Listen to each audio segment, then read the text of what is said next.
Hey, bro, do y'all think this nigga getting out soon, bro? Cause he been saying that for like years, bro. Years on top of years.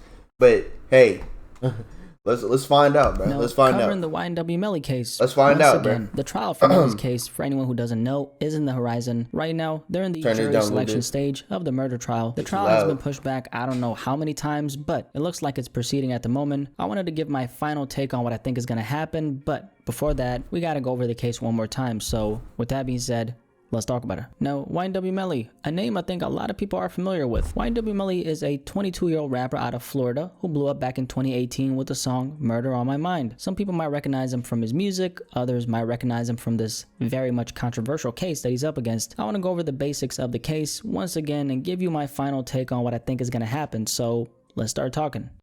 What? On February 13th, 2019, YNW Melly got arrested and charged with 2 counts of first-degree murder. The victims in this case were Anthony Williams and Christopher Thomas Jr., also known as Sack and Juvie. The facts of the case are as follows. On October 26, 2018, at 4:35 a.m., Cortland Henry, for a bit of fame, YNW Melly, who also got arrested for this crime, frantically entered an emergency room requesting assistance for 2 passengers in his Jeep. The passengers were Sack and Juvie. They were both unresponsive at the time and had suffered from multiple gunshot wounds. Anthony Williams, Sack Chaser, sustained gunshots to both his torso and head, while Juvie had several gunshot wounds to his back and his head. Shortly after, both Sack Chaser and Juvie ended up getting pronounced dead by medical staff. Is that little Keed?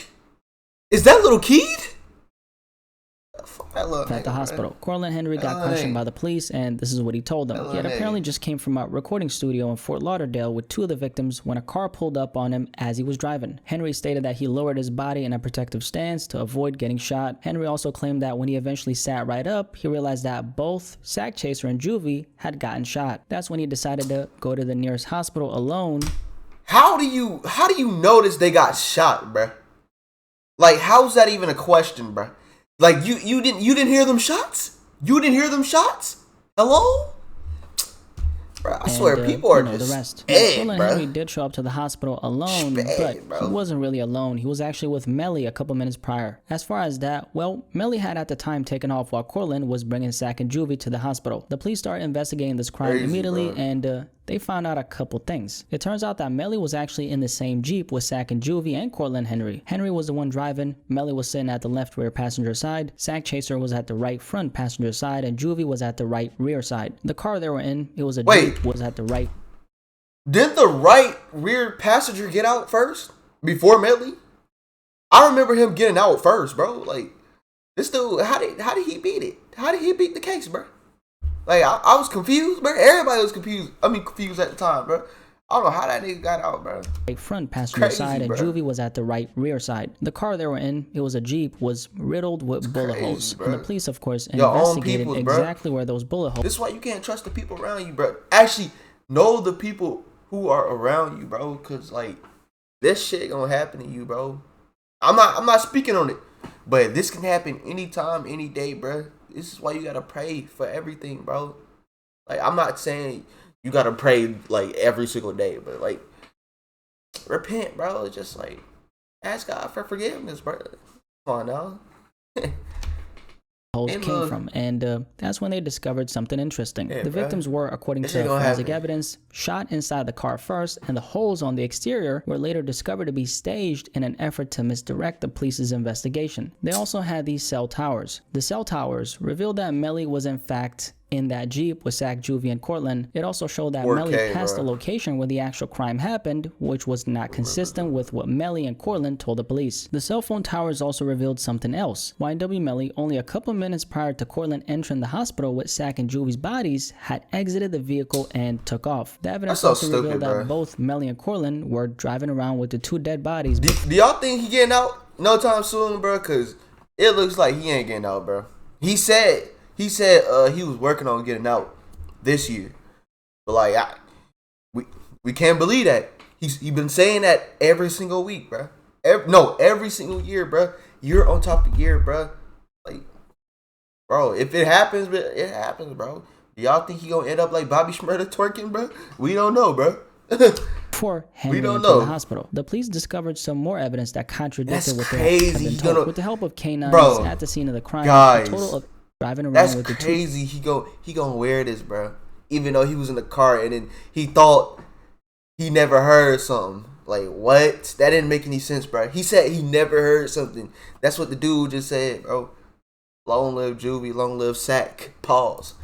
Dead bodies before Henry entered the hospital. The police discovered some more evidence that contradicted what they had been told. With the help of canines at the scene of the crime, a total of 8 .40 cal shell casings were discovered on the ground. They also found shards of glass in the proximity of the shell casings. And as far as this glass that was discovered, it turns out that the glass was consistent with the right front passenger window side of their vehicle. After an autopsy report for one of the victims, it was discovered that how the bullets actually traveled through the victims' bodies directly contradicted the drive-by shooting narrative they had been told. As it turns out, none of the bullets actually came from the outside. They did, however, come from the inside of the vehicle, specifically from the left rear side of the vehicle where YNW Melly was sitting. YNW Melly's Snapchat account also got a little sneak peek by the feds, and they found some rather interesting messages on there.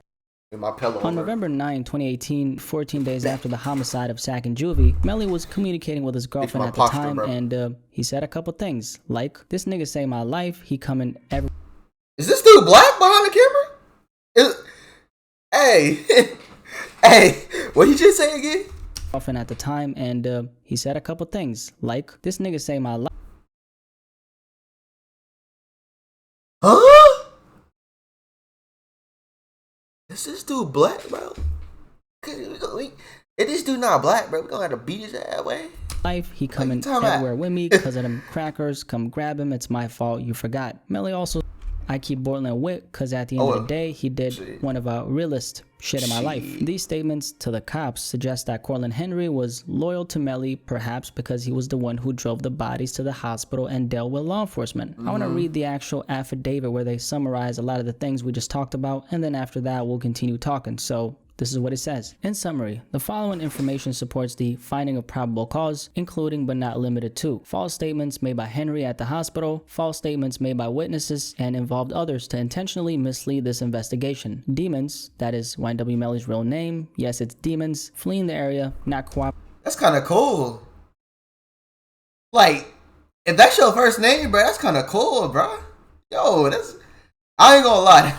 That shit cool, bro. That shit cool, bro. Demons, bro. Refusing to give a statement, and the manager of Demons, "Come here, Demons!" intentionally misleading this investigator, giving false statements, stating that he doesn't know where his client is presently located. It was later discovered that Francois was in communication with Demons and even drove him out to the area after the shooting. It was later determined by cell phone records that Demons and Williams were in the location, determined to be the actual crime scene, which is isolated from individuals passing by and potential witnesses to murder. Cell phone evidence indicate that Demons was dropped off prior to Henry arriving at the hospital. The autopsy report shows the wound path for both victims' head wounds was from a left to right direction. Shell casing inside the vehicle matched the casings on the outside of the vehicle. Evidence shows Williams and Thomas were shot inside the vehicle, and the rounds came from the left rear passenger side of the vehicle, subsequently occupied by Demons. The crime scene was intentionally staged to appear the vehicle, gray Jeep Compass, was involved in a drive-by shooting. Video evidence shows Henry changed his clothes, but the original shirt worn by Henry had blood-stained pattern on it. In an interview with the mother, see, that's where you get him. That's where you get him, bro. Like, why would you change? I mean, he could have, like, you know what I'm saying? Like, wanted to change his clothes in the beginning, bro, because his clothes got all bloody. You wouldn't even walk in a police station or the hospital with, like, bloody clothes and shit, bro. I mean, but at the same time, bro, adrenaline, bro, that's probably, like, the main source, bro. And, what else you call it? But, like, I'll still run in there with blood because, like, you got to keep your, oh my God, I can't even talk right now. But you got to keep your buddies alive, bro. That's what you got to do, bro. Like, what would you do in that type of situation, bro? That's the main source, bro. That's the main problem, bro. Mother and girlfriend of Demons both stated that after the shooting, Demons called him via FaceTime and stated that he was a victim of a drive-by shooting and his 2 friends were killed, thus placing him at the scene at the time of the incident. The mother of Demons' girlfriend also stated, what? Showcasing match on the side of the vehicle. The casings outside the vehicle. Evidence shows William and Thomas were shot in the vehicle. And the rounds came from the left rear passenger side of the vehicle, subsequently occupied by Demons, bro. That's the fine name, bro. I ain't gonna lie, bro. The crime scene was intentionally staged to appear the vehicle, gray Jeep Compass, Was involved to the driving video shooting. Chase is close to original warrant, but Who witnessed the FaceTime call, it appeared Demons was outside and hiding, waiting to be picked up. This is also consistent with cell records of Demons. It should be noted that Demons was in possession of his phone before the incident, during the incident, and after the incident. This was also corroborated by cell phone records obtained in this case. Oh, this nigga was reading it the whole time, bro. YNW Melly the other day hopped on Twitter and said, "It's about time. Y'all can uncross y'all." Tell me how many of y'all seen this on Instagram, bro? Because this was everywhere, bro. Like, memes was just popping up. Nigga, they saying this nigga ain't got no fade. They got that Boosie fade on the side, bro, without no... Homeboy said he got some... Like, how are you even... Are those permanent grills? Or just, like, grills that you, like, put in and out? It's crazy. Oh, he got a sack chaser tattoo right there. I didn't even notice that, bro. Did he get that in jail? We never know, bro. He probably did, bro. He probably did get these. Did he have these before? Never mind. Probably got that. He need a little twitch, bro. I ain't talking about, bro. I didn't understand. He got twitch. Nuts. I'll be home this year. So given what he said, there's been a lot of conversations going on. Is Melly gonna beat it? Personally, if you ask me, highly unlikely. This homicide investigation right here to me seems pretty damn bulletproof. Yeah, bro, because some of these cases will last like a year, bro. Like, if you know who did it, bro, you should already prosecute them. But no, all these whatever you call them, they always like taking like 2 years, bro. Some can take like 20 years, bro. Like that nigga that killed that little kid, bro.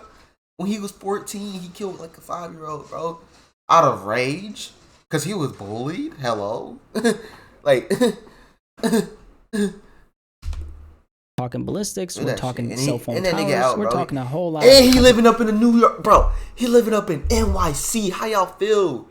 Connecting statements made from both Cortland Henry and Melly. On top of that, we got bullet casings, and yeah, I guess I could go on and on. It goes without saying, but it's not looking good for Melly. Hasn't been looking too good as time has went on. I'm wondering how Melly's legal team is gonna argue against this evidence, because everything we've seen so far, it seems rock solid. How can you argue against forensic evidence? I think it'd be a different story if that's all they had. But the prosecutors obviously have a bunch of other connecting dots linking Melly to not only the crime scene, but it points him out as the alleged triggerman. Like the fact that the initial lethal shot came from the inside of the vehicle. I kind of miss his music though. Rear passenger side where Melly was sitting. Also on top of that, the investigation revealed that Henry and Melly exited the vehicle and intentionally shot into the vehicle from the outside to make it seem like it was a drive-by shooting. Also, the fact that Melly didn't show up to the hospital with Cortland Henry when he was with him only minutes before. What's up with that? Also, like on the affidavit in relation to Cortland Henry, the police obtained footage from the hospital where it shows that he had changed clothes. They found this out after they looked at footage from earlier that night when they were at the studio. Maybe he didn't like the blood. At that time, according to the police, wearing a black shirt. When he showed up to the hospital, he was wearing a black hoodie. They later examined the hoodie, didn't find anything on it. However, the black shirt he was wearing under the hoodie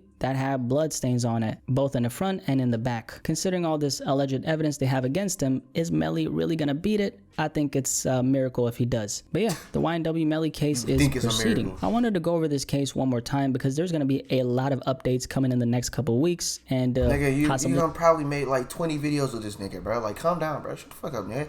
All right, we end off this video. Hope you guys enjoyed it, bro. Peace out, bro.